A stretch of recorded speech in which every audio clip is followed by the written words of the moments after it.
সর্বোচ্চ বিদ্যুৎ উৎপাদনেও লোডশেডিংয়ের নাকাল প্রান্তিক জনপদ। গ্যাস সংকটে বিভিন্ন প্লান্ট, জ্বালানি কিনতে পর্যাপ্ত অর্থে যোগান নিয়ে অনিশ্চয়তায় প্রতিমন্ত্রী। নিম্নমানের বিটুমিন ব্যবহারে ৪২ ডিগ্রি তাপেই গলে যাচ্ছে পিচ। টাকা হাতিয়ে নিচ্ছেন ঠিকাদার। খরতাপের পর উঠে আসছে কেলেঙ্কারির প্রমাণ, নিশ্চুপ কর্তৃপক্ষ। হাত বদলে অযৌক্তিকভাবে বাড়ছে পণ্যের দাম। সরকারের উচ্চমহল স্বীকার করলেও মানতে নারাজ এফবিসিসিআই। রাঘব বোয়ালদের জাতাকলে পিষ্ট ছোট ব্যবসায়ী, দাবি মৌলভীবাজার সমিতির। পতন ঠেকানোর তোড়জোড়ের মধ্যেই ধসের মুখে ডিএসসি। 2 দিনে সূচক কমেছে 114 পয়েন্ট। একদিনে লেনদেন কমেছে 1000 কোটি টাকা, আবারও 7 লাখ কোটি টাকার নিচে বাজার মূলধন। এবং ভেনিসে পর্যটকদের লাগাম টানতে প্রবেশ ফি চালু করল ইতালি। গুনতে হবে 5 ইউরো। চলবে না 25 জনের বেশি পর্যটকবাহী জাহাজ। দুশ্চিন্তায় প্রবাসী ব্যবসায়ীরা।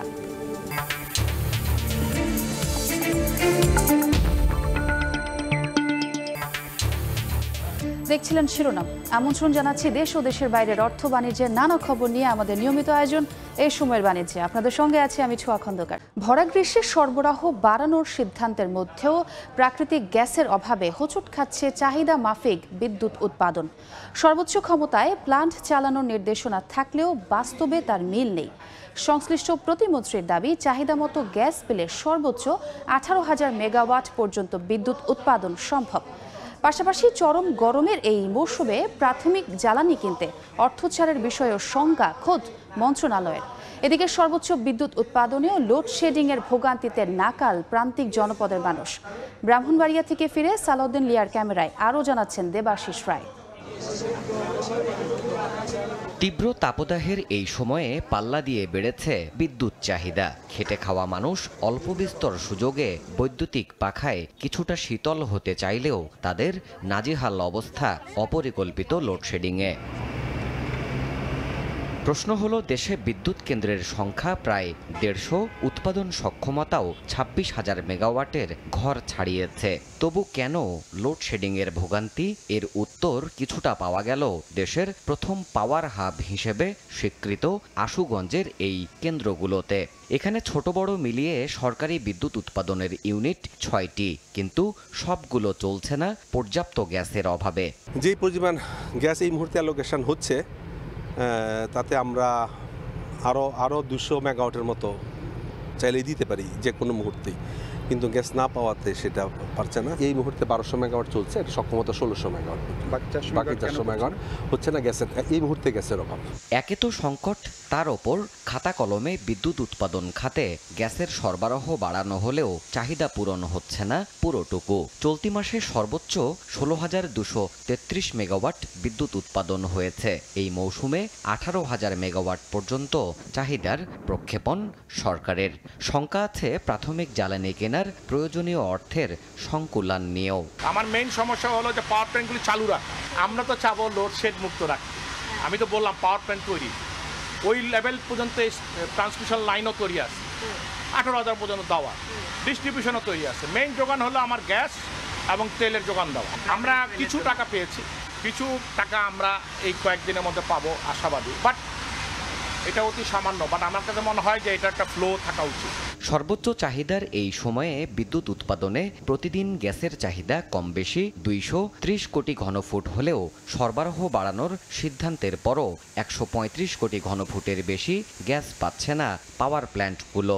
ফলে সঞ্চালন এবং উৎপাদন মিলিয়ে অন্তত 1.5 থেকে 2,000 মেগাওয়াট বিদ্যুতের লোডশেডিং নিয়েই পার হচ্ছে দিন। প্রান্তিক পর্যায়ে বিদ্যুৎ শতভাগ ঘোষণা করা হলেও শুধুমাত্র প্রাথমিক জ্বালানির অভাবেই এই আশুগঞ্জের পাওয়ার হাবের সবগুলো ইউনিট চালানো সম্ভব হচ্ছে না পূর্ণোদ্যমে। এমন সংকটগুলোর সমাধান না হলে শতভাগ বিদ্যুতের সুফল মানুষের ঘরে ঘরে পৌঁছানো দুষ্কর হবে বলছেন সংশ্লিষ্ট প্রকৌশলীরা। দেবাশিস রায়, সময় সংবাদ, আশুগঞ্জ পাওয়ার স্টেশন, ব্রাহ্মণবাড়িয়া। একদিকে প্রচণ্ড তাপপ্রবাহ, অন্যদিকে ঘন ঘন লোডশেডিং, এই দুই মিলে নাভিশ্বাস রংপুরের জনজীবন। সবচেয়ে বেশি প্রভাব পড়েছে বোরো মৌসুমের ধান উৎপাদন ও বিদ্যুৎ নির্ভর ক্ষুদ্র ও মাঝারি ব্যবসা প্রতিষ্ঠানে। নাগরিক সমাজের প্রতিনিধিরা বলছেন দীর্ঘ সময়ে বিদ্যুৎ উৎপাদনে টেকসই সমাধানের অভাবেই এ পরিস্থিতি। তারিকুল ইসলামের ক্যামেরায় নাজমুল ইসলাম নিশাতের রিপোর্ট। রংপুর নগরের চালমত পাড়ার ষাটোর্ধ্ব ইকবাল হোসেন, বিদ্যুৎ নেই, গরম থেকে নিস্তার পেতে হাত পাখাই ভরসা। কিন্তু তাপমাত্রার পারদ যেখানে 40 ডিগ্রি ছুঁয়েছে, সেখানে এই হাত পাখাই বা কতটা প্রশান্তি দিচ্ছে। ঘন ঘন লোডশেডিংয়ে এখন নাকাল অবস্থা জনজীবনে। আমি অসুস্থ মানুষ, ফ্যান না থাকলে আমি থাকতে পারি না। কারেন্ট আসতেছে যাচ্ছে, খাইতে পারছি না, ঘুমাইতে পারছি না। জনজীবনে দুর্ভোগের পাশাপাশি বিদ্যুতের যাওয়া আসার খেলায় বড় প্রভাব পড়েছে চলতি মৌসুমের বোরো সেচে। কৃষকরা জানান অধিকাংশ সময় বিদ্যুৎ না থাকায় খেতে সেচ দিতে পারছেন না, আবার অনেকেই অতিরিক্ত খরচ করে শ্যালো দিয়ে সেচ দিতে বাধ্য হচ্ছেন। কৃষি ছাড়াও সংকটে পড়েছেন বিদ্যুৎ নির্ভর ক্ষুদ্র ও মাঝারি উদ্যোক্তারা। লোডশেডিং কারণে আমাদের ব্যাহত হচ্ছে অনেক। একবার শ্যালোতে পানি তোলার পরে কারেন্ট চলিলে আবার শ্যালোতে পানি তুলতে অবস্থা খারাপ, এই কলের দিয়ে। এইভাবে তো কাজ করবে না, মহাজনের সমস্যা, আমাদেরও সমস্যা, আসিয়ে মনে করেন বসে থাকা লাগে। নাগরিক সমাজের প্রতিনিধিরা বলছেন কুইক রেন্টালের মতো প্রকল্পে অর্থ অপচয় না করে সরকারের উচিত দীর্ঘমেয়াদী প্রকল্প হাতে নেয়া। কৃষকদের সেচ কাজকে মাথায় রেখেই সরকারের নিরবিচ্ছিন্ন বিদ্যুৎ সরবরাহের ব্যবস্থা করা উচিত। পাশাপাশি কৃষকদের প্রয়োজন এবং চাহিদাকে বিবেচনায় রেখেই একটা পরিকল্পনা করা উচিত। রংপুর বিভাগে গড়ে বিদ্যুতের চাহিদা 1000 থেকে 1100 মেগাওয়াট, সেখানে মিলছে 15% কম। তবে দীর্ঘ সময়ে বড় পাওয়ার প্ল্যান্ট না হওয়া এবং জ্বালানির অভাবে বেশ কিছু বিদ্যুৎ কেন্দ্র বন্ধ থাকায় এই সংকট তৈরি হয়েছে বলে জানিয়েছে সংশ্লিষ্ট দপ্তর। নাজমুল ইসলাম নিশাত, সময় সংবাদ, রংপুর। দেখছেন এ সময়ের বাণিজ্য। সময় সে তো বয়ে যায়, সময়ের সাথে মিষ্টি এক বন্ধন যুগ যুগ ধরে রয়ে যায়, রয়ে যায়। সময় সে তো বয়ে যায়। এভাবেই সময় পাল্টে যায়, কিন্তু ডিপ্লোমা সেই একই স্বাদে, একই মানে যুগ যুগ ধরে রয়ে যায়। New Zealand dairy, excellence in quality. নিম্নমানের বিটুমিন ব্যবহার হওয়ায় 40 থেকে 42 ডিগ্রি তাপমাত্রায় গলে যাচ্ছে সড়কের পিচ। অভিযোগ উঠেছে টাকা হাতিয়ে নিতেই দেশের অধিকাংশ সড়কে মানহীন বিটুমিন ব্যবহার হয়েছে। এতদিন কোনো যাচাই বাছাই না হলেও সাম্প্রতিক দাবদাহের পর উঠে আসছে সড়কের বিটুমিন কেলেঙ্কারির প্রমাণ। তবে মুখে কুলুপ এঁটে বালি ফেলে খুঁত ঢাকতে ব্যস্ত সংশ্লিষ্ট জেলার সড়ক ও জনপথ বিভাগ। সপ্তাহ খানেক ধরে খরতাপের প্রভাব পড়ছে সড়ক মহাসড়কেও। সড়কের পিচ গলে যাচ্ছে। গাজীপুর, চুয়াডাঙ্গা, সিরাজগঞ্জ, যশোর, ঠাকুরগাঁও, বগুড়া ও শরীয়তপুরের মহাসড়ক ও আঞ্চলিক সড়কের বিভিন্ন পয়েন্টের পিচ গলে আটকে যাচ্ছে চাকা। জুতার সোলও আটকে যাচ্ছে উত্তাপে। পিচ গলে যাওয়া নিয়ে সময় সংবাদে প্রচারিত ছবি নিয়ে ব্যাপক আলোচনা। সামাজিক মাধ্যমে সমালোচনায় ব্যস্ত নেটিজেনরা। সমালোচনার মুখে বৃহস্পতিবার গাজীপুরের মাওনা কালিয়াকৈর আঞ্চলিক সড়কের বেশ কয়েকটি পয়েন্টে বালি ফেলা হয়েছে। একই অবস্থা শরীয়তপুর চাঁদপুর সড়কের 15টিরও বেশি পয়েন্টে। প্রশ্ন উঠেছে কেন গলে যাচ্ছে সড়কের পিচ। বিশেষজ্ঞরা বলছেন নরমাল গ্রেডের বিটুমিন ব্যবহার করায় এমন পরিস্থিতি। যারা সড়ক নির্মাণ করছে বা তদারকি করছে, বাস্তবায়নকারী সংস্থা যারা আছে, তাদের এখানে নজরদারিটা গুরুত্বপূর্ণ। ঠিকাদার কিন্তু সে ফাঁকফোকর খুঁজবেই। জানা গেছে 80 থেকে 100 গ্রেডের কিছুটা নরমাল বিটুমিন দিয়ে পিচ ঢালাই দেয়ায় সড়ক টেকসই হচ্ছে না। মূলত 60 থেকে 70 গ্রেডের গাঢ় বিটুমিন ব্যবহারের নির্দেশনা রয়েছে সড়ক পরিবহন ও সেতু মন্ত্রণালয়ের। যে কন্ট্রাক্টর কাজ করেছেন অত্যন্ত নিম্নমানের কাজ করেছেন। ব্রেক মারলে ভালো হতে না, এদিক টান দিতে ওদিক টান দিতে। সাধারণ মানুষের অভিযোগ সড়ক নির্মাণে দুর্নীতির কারণে নিম্নমানের সামগ্রী ব্যবহারের সাহস পাচ্ছেন ঠিকাদাররা। সৌদি আরব বলেন, দুবাই বলেন, ওদের তাপমাত্রা সবসময় থাকে 45 থেকে 50-এর মতো। ওদের রাস্তাও ঠিক আছে, কিন্তু আমাদের রাস্তা মাত্র 40 ডিগ্রি তাপমাত্রায় গলে যাচ্ছে। এ ব্যাপারে জানতে গাজীপুর ও যশোর সড়ক ও জনপথের দায়িত্বপ্রাপ্ত কর্মকর্তার কার্যালয়ে গিয়ে কাউকে পাওয়া যায়নি। যদিও যশোরের ঠিকাদার প্রতিষ্ঠানের দাবি বিটুমিনের পরিমাণ বেশি হওয়ায় গরমে পিচ গলে যাচ্ছে। শীতকালে কাজ করাতে বিটুমিন পড়ছে তো ঠান্ডা যাচ্ছে, যার কারণে পরিমাণটা আমরা বুঝতে পারি না। বিটুমিনের পরিমাণটা একটু বেশি চলে গেছে, আর এই প্রচন্ড রোদে এটা গলে যাচ্ছে। এমন বাস্তবতায় পুরনো পদ্ধতি বাদ দিয়ে কংক্রিটের ঢালাইয়ের মতো আধুনিক ও টেকসই পদ্ধতিতে সড়ক নির্মাণের পরামর্শ বিশেষজ্ঞদের। সর্দার মোহাম্মদ আরিফ, সময় সংবাদ। এ বিষয়ে আরও খবর জানাতে এই মুহূর্তে শরীয়তপুরে আছেন রিপোর্টার BM ইসরাফিল ও সিরাজগঞ্জে আছেন রিঙ্কু কুঞ্জু। প্রথমেই যাচ্ছি ইসরাফিলের কাছে। দাঁড়িয়ে আছি শরীয়তপুরের যে শরীয়তপুর চাঁদপুর সড়কে, যেই সড়কটি আসলে শরীয়তপুর থেকে চাঁদপুরের ফেরিঘাট পর্যন্ত, অর্থাৎ আলুর বাজার ফেরিঘাট পর্যন্ত এই সড়কটি কিন্তু আপনার এই যে 34 কিলোমিটার যে সড়কটি, এই সড়কটির আপনার নারায়ণপুর বাজার থেকে শুরু করে বেশ কয়েকটি স্থানে, অর্থাৎ 15 থেকে 20টি স্থানের যে সড়ক রয়েছে, সেই সড়কের পিচ গতকাল কিন্তু যে সারা দেশে যে তীব্র প্রবাহ চলছে, অর্থাৎ প্রচন্ড গরমের কারণে সড়কের এই পিচ গলে যাচ্ছে, এমন একটি বিষয় আমরা গতকালকে লক্ষ্য করেছি। তবে শরীয়তপুরে কিন্তু এ পর্যন্ত আপনার 37 অর্থাৎ 38 থেকে 40 ডিগ্রি পর্যন্ত সর্বোচ্চ তাপমাত্রা যাওয়ার পরেও এইখানের পিচটি গলে গিয়েছে। এই বিষয়ে আমরা যতটুকু জানতে পেরেছি যে আসলে পিচ গলে যাওয়ার পিছনে বড় কারণ হচ্ছে যে এখানে যেই ভিটামিন টি অর্থাৎ পিচটি ব্যবহার করার কথা বা যেই নিম্নমানের পিচ থাকার কারণে আসলে এই ঘটনাটি ঘটেছে। আরেকটি বিষয় হচ্ছে যেটা আমাদেরকে সড়ক জনপথ বিভাগ জানিয়েছেন যে এই সড়কে যে পিচটি ব্যবহার করা হয়েছে, সেই সড়কে যে 38 ডিগ্রি যাওয়ার পরে 38 ডিগ্রি যাওয়ার পরে যে ঘটনাটি ঘটে সেটি হচ্ছে আপনার 20 ডিগ্রি বেশি তাপমাত্রা সড়কে বেড়ে যায়, যার কারণে সড়ক প্রচন্ড গরম হয় এবং সেই গরম থেকে কিন্তু পিচ গলে যাচ্ছে। এতে এখানের যে যানবাহনগুলো রয়েছে সেই যানবাহনগুলো চলাচলের জন্য খুবই কষ্টসাধ্য হচ্ছে অনেক সময়। তবে এখনো পর্যন্ত পিচ যে গলে যাওয়া সেই তাপমাত্রা এখানে না থাকার কারণে এই মুহূর্তে এখনো গলেনি, তবে গলার যে পূর্ব মুহূর্ত সেটি কিন্তু রয়েছে। এই ছিল শরীয়তপুর থেকে। এখন আমি সরাসরি যুক্ত ছিলাম শরীয়তপুরে। সড়কে পিচ গলে যাওয়ার তথ্য সরাসরি দেখতে ভিজিট করুন সময় টিভির ফেসবুক পেজে। থাইল্যান্ডের প্রধানমন্ত্রীর কার্যালয়ে দ্বিপাক্ষিক বৈঠকের পর যৌথ বিবৃতি দিচ্ছেন প্রধানমন্ত্রী শেখ হাসিনা। সরাসরি যাচ্ছে ব্যাংককে। I assured the Prime Minister to take the necessary measures for investment facilitation and ease of doing business in Bangladesh. I propose to the Thai side to invest in our special economic zones and high-tech parks and to take one special economic zone exclusively for Thailand. We both agreed to commence our negotiations on a free trade agreement FTA by the year 2024. In this regard, our concerned ministers of commerce have signed a letter of intent LOI. To facilitate smooth contact between Thai and Bangladeshi officials, we signed the agreement on visa exemption for have an agreement for diplomatic pass holders. For Bangladesh, Thailand is a potential partner to engage in energy cooperation. To explore the potential of energy cooperation, the Memorandum of Understanding (MEU) on energy cooperation was the second instrument signed.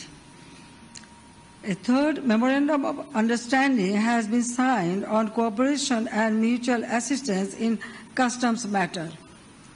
To benefit from Thai knowledge, experience, and best tourism practices, we signed the Memorandum of Understanding on cooperation in the field of tourism.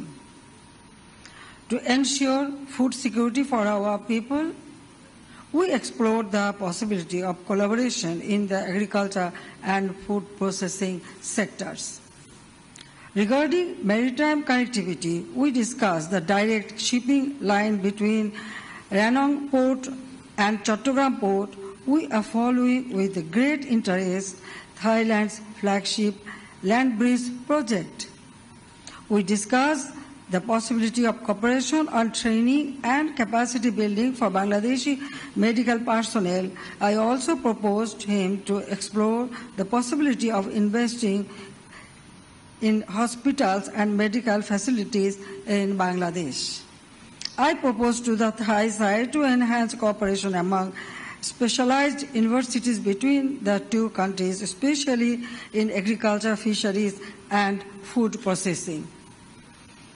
Ladies and gentlemen, Prime Minister Thabistin and I also discussed regional cooperation mechanism under the BIMSTEC framework. Thailand, as a current chair and host of summit to be held later this year, will have over the chairmanship to Bangladesh. We firmly believe the BIMSTEC is a key driver of regional economic growth for total population of 1.8 billion. To achieve a sustainable solution to the Rohingya crisis, Bangladesh sought the support of Thailand. To conclude, I reiterate the importance of high-level on behalf of the government of the People's Republic of Bangladesh. I invited Prime Minister Thabistin to undertake a return visit to Bangladesh. We want to welcome him very soon. Thank you all. Thank you very much. Thank you very much. থাইল্যান্ডের প্রধানমন্ত্রীর কার্যালয়ে দ্বিপাক্ষিক বৈঠকের পর যৌথ বিবৃতি দিচ্ছিলেন প্রধানমন্ত্রী শেখ হাসিনা। আমরা এতক্ষণ সরাসরি যুক্ত ছিলাম সেখানে। বাজার থেকে পণ্যের দাম বাড়িয়ে কোটি কোটি টাকা হাতিয়ে নিচ্ছে মধ্যস্বত্বভোগী ও সিন্ডিকেট। সরকারের উচ্চ মহল এমন দাবি করলেও পুরোপুরি অস্বীকার করছে এফবিসিসিআই। যদিও নিজেদের অবস্থান তুলে ধরে মৌলভীবাজার ব্যবসায়ী সমিতি বলছে রাঘব বোয়ালদের জাতাকলে পিষ্ট হচ্ছে ছোট ব্যবসায়ীরা। সাইফুল ইসলামের রিপোর্ট। মাঠ থেকে বাজারে আসতে কৃষিপণ্য 5 থেকে 6 বার হাত বদল হয়। হাত বদলের এই লম্বা পথে বাড়ে পণ্যের দাম। এতে ভোক্তাকে কিনতে হয় 3 থেকে 4 গুণ বেশিতে। আর এই আকাশ পাতাল দামে লাভের বড় অংশই যায় মধ্যস্থতাকারীর পকেটে। আমদানি পণ্যেও ভোক্তাকে চাপে ফেলে ফায়দা লুটে নেয়ার এই চিত্র অভিন্ন নয়। মিল থেকে ডিলারদের মাধ্যমে পণ্য বাজারে আসতে মজুত করে ঝোপ বুঝে কোপ মারেন অনেকে। এমন বিপণন কাঠামোর গোড়ায় গলদ রেখে ঘটা করে তদারকি সংস্থা অভিযান চালায় দেখা যায় খুচরা বাজারে। ক্রেতাদের দাবি উৎপাদক থেকে খুচরা সব পর্যায়ে সমান নজরদারির প্রয়োজন। বাড়ানো কমানো এটা আসলে অ্যাকচুয়ালি দেখা গেছে এটা আমরা কাকে ধরবো? মজুতদার মালামাল সংরক্ষণ করে তারাই সিন্ডিকেটের সাথে জড়িত। আমরা কিন্তু আসলে বলির পাঠা, মানে এটা যদি আরো 10 টাকা বাড়ায় আর 5 টাকা কমায় ও ঘটনা কিন্তু একই থাকতেছে। বিভিন্ন সময় সরকারের উচ্চ মহলও স্বীকার করেছেন দাম বাড়ার পেছনে দায়ী অসাধু ব্যবসায়ীরা। যদিও ব্যবসায়ীদের শীর্ষ সংগঠনের নেতারা বলছেন মধ্যস্বত্বভোগী থাকলেও বাজারে নেই সিন্ডিকেটের অস্তিত্ব। যদিও পুরো ভিন্ন মত রাজধানীর ভোগ্যপণ্যের সবচেয়ে বড় সরবরাহকারী মৌলভীবাজার বণিক সমিতির। মধ্যস্বত্বভোগী বইলা তাকে ডিসকারেজ করার এখানে কোনো যুক্তি নাই। তাকে বলতে হবে সেও একটা ব্যবসায়ী, সে যৌক্তিকভাবে ব্যবসা করতেছে কিনা সেটা অলরেডি মনিটর করা যেতে পারে। সরকারের মদতপুষ্ট কিছু আমলারা আছে যারা সরকার থেকে সবসময় সুযোগ সুবিধা নিতেছে। এই সুযোগ সুবিধা আমাদের ক্লাস এই লোকালে আমাদের এই স্তরের ব্যবসায়ীদের কাছে আসে না বলে আজকে আমাদের কাছে মালপত্রও নাই, আমরা কন্ট্রোলও করতে পারি না। অনেক সময় ওই বড়রাই কন্ট্রোল করে। এদিকে ভোক্তাদের স্বার্থ রক্ষায় কাজ করা প্রতিষ্ঠান ক্যাব বলছে সিন্ডিকেট ধরতে কমাতে হবে হাত বদল। হাত বদলটা বোধহয় বেশি হচ্ছে। মধ্যস্বত্বভোগীর সংখ্যা যাতে কম হয় আর স্টোরেজ সিস্টেম এটা যদি উন্নতি করা যায় তাহলে কিন্তু এই প্রবণতা কমে আসবে। 29টি পণ্যের দাম বেঁধে দিয়েছিল কৃষি বিপণন অধিদপ্তর। বাস্তবে যা বাজারে কার্যকর হতে দেখা গেছে সামান্যই। সাইফুল ইসলাম, সময় সংবাদ, ঢাকা। সুনামগঞ্জের হাওড়াঞ্চলের বোরো ধান কাটা শুরু হয়েছে। বাম্পার ফসল ঘরে তোলার উৎসবে মেতেছে সবাই। সে খবর জানাতে এই মুহূর্তে সুনামগঞ্জে আছেন রিপোর্টার ইকরামুল কবির। সরাসরি যাচ্ছি তার কাছে। এই মুহূর্তে আছি সুনামগঞ্জের দেখার হাওরে। এই সুনামগঞ্জের সবচেয়ে বড় হাওর এটি এবং এই হাওর 4টি উপজেলায় বিস্তৃত এবং 24,000 হেক্টর জমিতে বোরো ধান আবাদ করা হয়ে থাকে এই হাওরে। এখন আপনি দেখতে পাচ্ছেন বিভিন্ন জায়গায় খণ্ড খণ্ডভাবে ধান কাটা হচ্ছে এবং ধান কাটার একেবারে চূড়ান্ত মৌসুম। ইতিমধ্যে আমরা যেটা জেনেছি কৃষি সম্প্রসারণ অধিদপ্তর আমাদেরকে জানিয়েছে ইতিমধ্যে প্রায় 50% ধান সুনামগঞ্জ সুনামগঞ্জের কাটা হয়ে গিয়েছে। এবং এই যে দেখার হাওর সদর উপজেলা, ছাতক, দোয়ারা বাজার এবং শান্তিগঞ্জ, এই 4টি উপজেলা বেষ্টিত এই হাওর আপনারা দেখতে পাচ্ছেন। একদিকে ধান কাটা হচ্ছে, আরেকদিকে মাড়াই হচ্ছে, একদিকে শুকানো হচ্ছে এবং এখান থেকে শুকিয়ে একেবারে যেটাকে বলা হয় গোলায় তোলা হবে।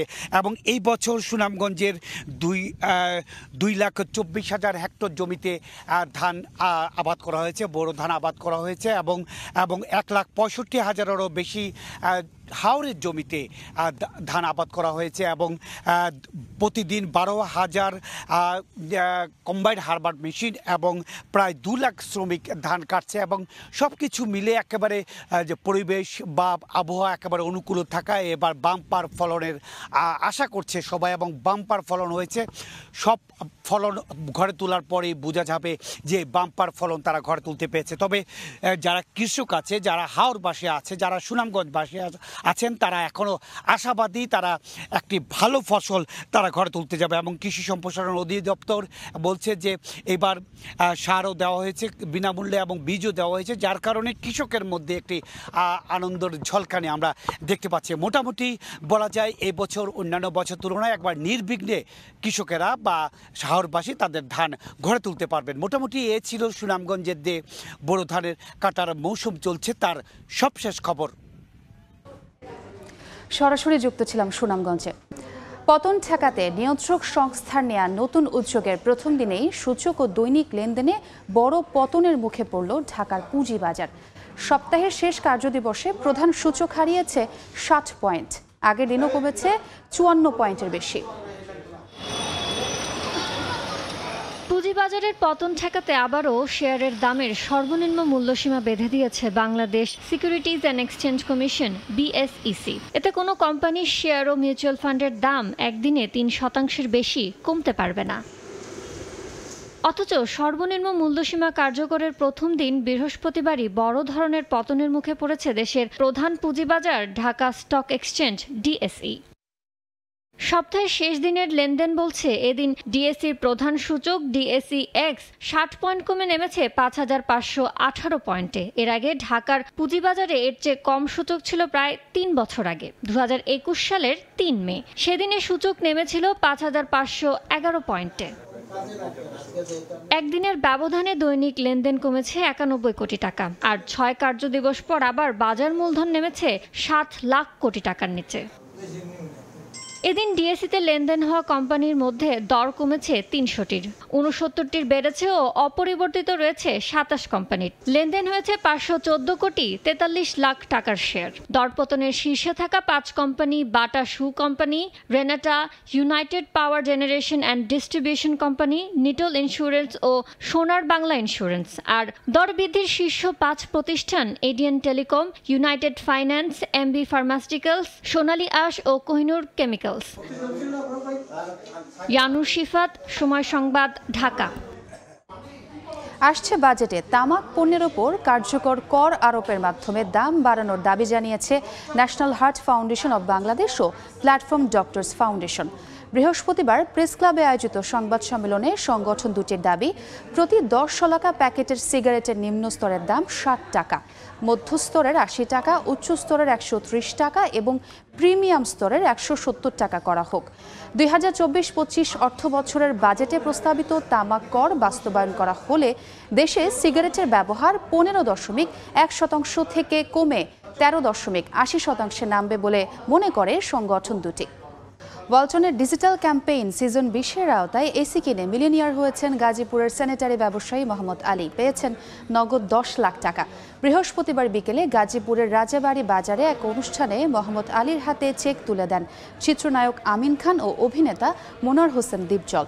এ সময় চেক হাতে পেয়ে সবাইকে দেশীয় ব্র্যান্ড ওয়ালটনের পণ্য ব্যবহারের আহ্বান জানান আলী। এ নিয়ে ওয়ালটনের ডিজিটাল ক্যাম্পেইনের মাধ্যমে সারা দেশে মিলিয়নিয়ার হয়েছেন 34 জন। ভেনিস শহরে পর্যটকদের লাগাম টানতে 5 ইউরোর প্রবেশ ফি চালু করল ইতালি। শহরটিতে 25 জনের বেশি পর্যটকবাহী জাহাজ প্রবেশ বন্ধের সিদ্ধান্ত নিয়েছে দেশটি। সরকারের এমন সিদ্ধান্তে কিছুটা বিচলিত ভেনিসে বসবাসরত প্রবাসী বাংলাদেশি ব্যবসায়ীরা। ইতালির প্রতিনিধি মাকসুদ রহমানের তথ্যচিত্রের রিপোর্ট। ১৬০০ বছরের পুরানো সাগরে ভাসমান ইতালির পর্যটন শহর ভেনিস। প্রতি বছর গড়ে প্রায় ৩ কোটিরও বেশি দর্শনার্থীর আগমন ঘটে ভেনিসে। এত মানুষের চাপ সামলাতে গিয়ে হিমশিম খাচ্ছে কর্তৃপক্ষ। তাই চাপ কমাতে ভেনিসে ২৫ জনের বেশি পর্যটকবাহী জাহাজ প্রবেশ বন্ধের সিদ্ধান্ত নিয়েছে ইতালি সরকার। আর ২৫ এপ্রিল দেশটির ৭৯তম স্বাধীনতা দিবসে ভেনিস নগর কর্তৃপক্ষ চালু করে ৫ ইউরোর প্রবেশ ফি।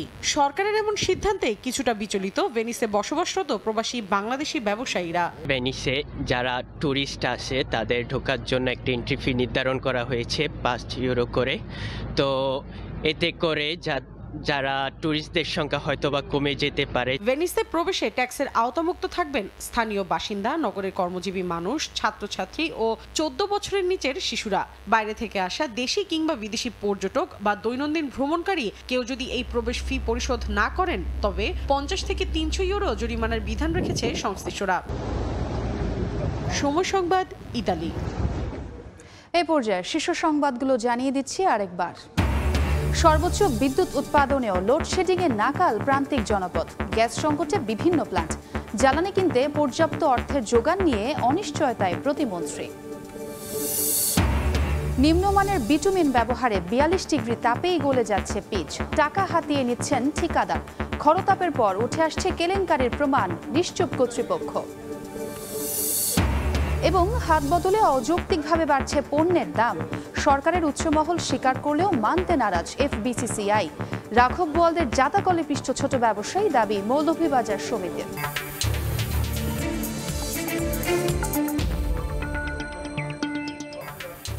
এই ছিল এই সময়ের বাণিজ্যে। এরপর সময় সংবাদ নিয়ে সঙ্গে থাকবেন ওমর ইনান। ধন্যবাদ ছোঁয়া। সময় সংবাদ নিয়ে ফিরছি কিছুক্ষণ পর, সঙ্গে থাকুন সময়ে।